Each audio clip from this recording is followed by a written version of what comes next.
Hey, it's our Paralyzed Math Industry, and we are going to take a look at that we can double the fun in economics. So, what does this even mean? Well, the thing about this is, in the past videos, we've been comparing two people or two nations and see what their absolute advantage is. We also look at their comparative advantage, who can make the product cheaper and who can trade what to what. However, instead of doing just two comparisons, we are going to work together to actually solve this out. Not only we, but the people in this story problem are going to work together. So going back from the last problem, we have been taking a look at these kind of curves, where we can see where the comparative advantage is and who has the absolute advantage. This is also a scenario of how much time you can put into something. For example, here is, we don't have a name for this. We're going to say this is Ben. So here is our person named Ben. He can do two options or mix things up. He can make 20 yogurts and spend 1 day making them, or he can spend 50 ice creams.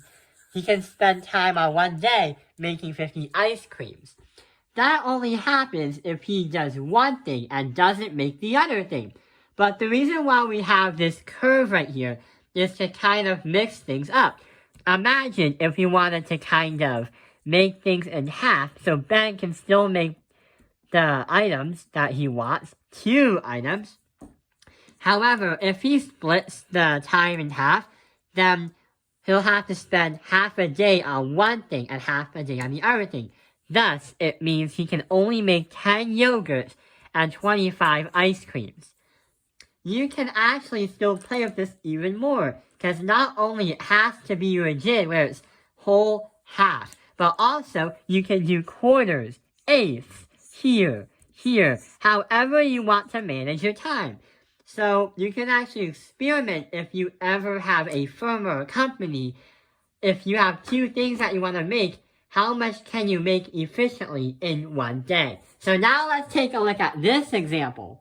So instead of comparing the two, we are going to make them work together. So we have 2 people, 2 people, or 2 persons. We have Alf, who can make 10 yogurts and 30 chocolate bars.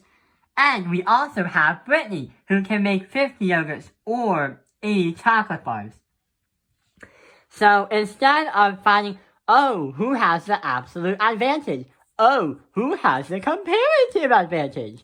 Well, instead of that, we are going to make a deal that they are going to help each other.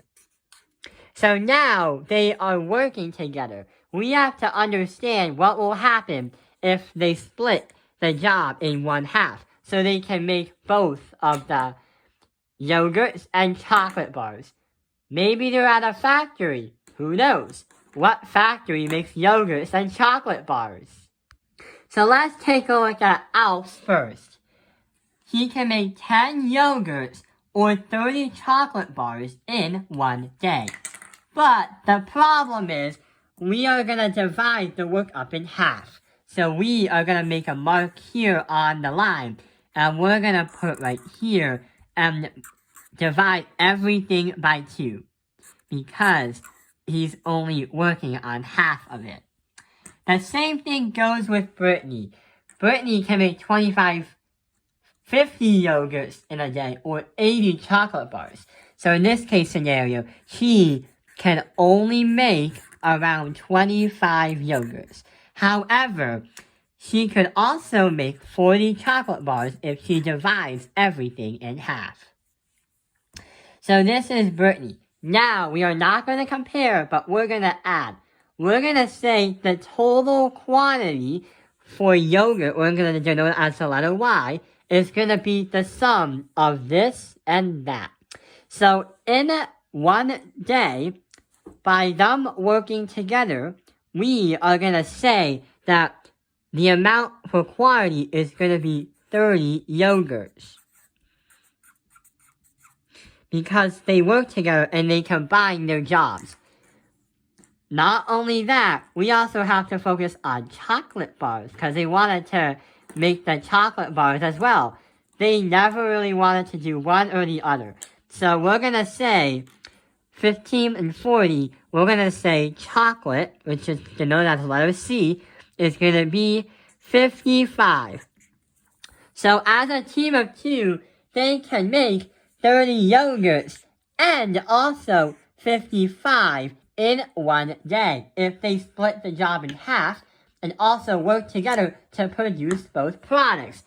So when your question says split the job, or they divide the job into 2 equally, then instead of comparing, we team together. We're united.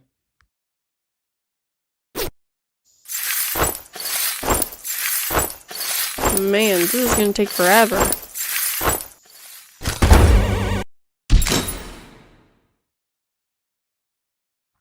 So that is how we can explain instead of comparing and looking at, oh, I am better than you. I can produce more than you can more efficiently. Instead of doing the bragging moments, we can actually work together and double the fun in economics.